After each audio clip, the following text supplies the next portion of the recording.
న్యాయమని మన నాయకులు, మన జన సైనికులు, మన వీర మహిళలు అందరూ అడిగితే, గొంతెత్తితే వారిపైన కేసులు పెట్టారు, జైళ్ళల్లో పెట్టారు, నిర్బంధంలో తోశారు. 4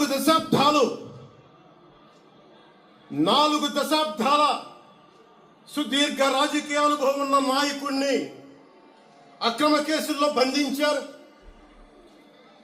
వారి తెలుగుదేశం పార్టీ కార్యకర్తల్ని, సీనియర్ నాయకుల్ని రోడ్డు మీదకి రావాలంటే భయపడేలా చేశారు. ఇక నాలాంటి వాణ్ణి తిట్టని తిట్టు లేదు, పాల్ చేయని అవమానం లేదు, చేయని కుట్ర లేదు, వేయని కుతంత్రం